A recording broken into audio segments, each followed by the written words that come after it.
Assalamualaikum warahmatullahi wabarakatuh. Perkenalkan, nama saya Selva Friani.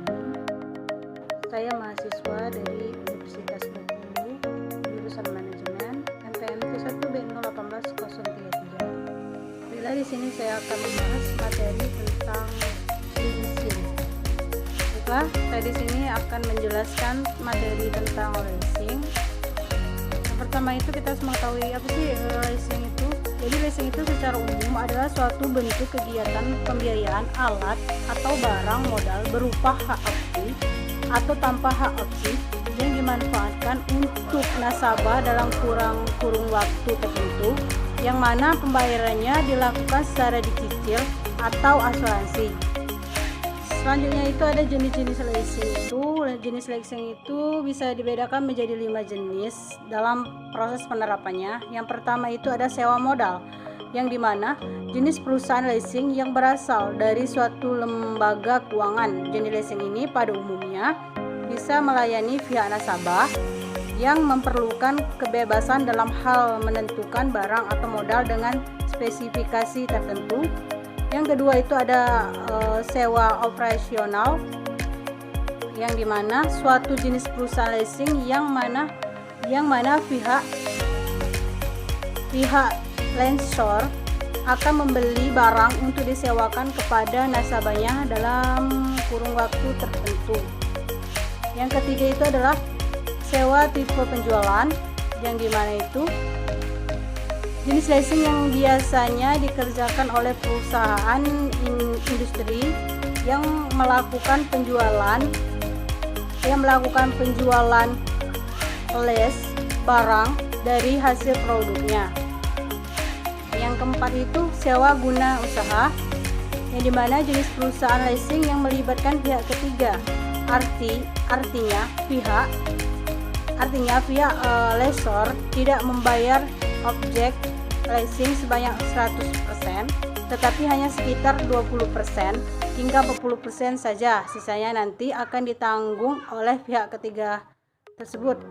Yang kelima itu sewa lintas batas, yang dimana jenis perusahaan leasing yang dikerjakan antar negara. Artinya pihak lessor dan lessee tidak ada di dalam satu negara yang sama, namun berada di dua negara yang berbeda. Biasanya jenis leasing ini hanya melakukan leasing pada barang yang memiliki nominal sangat besar, seperti produk, pesawat terbang, Airbus, dan kemudian itu ada kelebihan dan manfaat leasing. Beberapa manfaat dan keuntungan yang akan didapat perusahaan karena melakukan kegiatan leasing. Yang pertama itu fleksibel. Bahkan struktur kontrak yang terdapat dalam leasing biasanya disesuaikan sesuai dengan keperluan lessee atau penyewa, sehingga jangka waktu sewa serta nominal biaya yang harus dikeluarkan bisa disesuaikan dengan kondisi keuangan yang dimiliki oleh nasabah. Yang kedua itu tidak perlu jaminan. Hak kepemilikan sah atas aktivitas dalam leasing yang di lease atau sewa, dan pembayaran sewa sesuai pendapatan oleh aktivitas bisa dijadikan jaminan untuk sewa tersebut. Yang ketiga itu capital saving. Pihak lembaga biasanya akan memberikan peminjamnya sebanyak 100% untuk nasabah, sehingga lessee atau penyewa bisa menggunakan dananya untuk kebutuhan yang lain demi meningkatkan produktivitas perusahaan. Yang ketiga itu pelayanan cepat. Pada umumnya pembiayaan akan memerlukan waktu yang terbilang cepat, dimulai dari sistem pengajuan sampai realisasinya. Dengan adanya kemudahan ini, maka akan mampu meningkatkan efisiensi waktu untuk kegiatan perusahaan sehingga bisa lebih produktif lagi. Terus yang keempat, terhindar dari inflasi. Dalam kegiatan leasing, para nasabah bisa menghindari kerugian karena inflasi, karena pembayaran akan dilakukan sesuai dengan satuan keuangan sesuai kesepakatan. Terus itu yang kelima itu dilindungi hukum. Pihak lessor dan pihak lessee penyewa akan memperoleh kepastian hukum karena adanya peraturan yang tidak bisa dibatalkan walaupun sedang mengalami kondisi finansial yang berubah-ubah. Terus yang terakhir itu cara mendapatkan aktiva itu pihak leasing seringkali dijadikan sebagai satu-satunya pilihan utama saat perusahaan ingin melakukan modernisasi dalam meningkatkan produktivitas tapi sulit dalam hal pendanaan. Selanjutnya itu ada beberapa istilah leasing. Yang pertama itu ada lease. Kontrak adalah kontrak sewa atas pemanfaatan harta dengan jumlah sewa tertentu dalam kurun waktu tertentu. Yang kedua itu ada wasi, yang dimana pihak nasabah atau pengguna dalam pembentukan perorangan atau perusahaan yang memanfaatkan modal dari pendanaan perusahaan leasing. Terus ada lessor, ya ini pihak pemilik aktiva atau barang modal yang selanjutnya akan di-lease atau disewakan.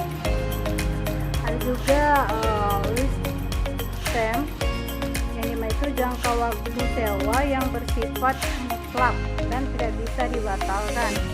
Yang terakhir itu ada residual value, nilai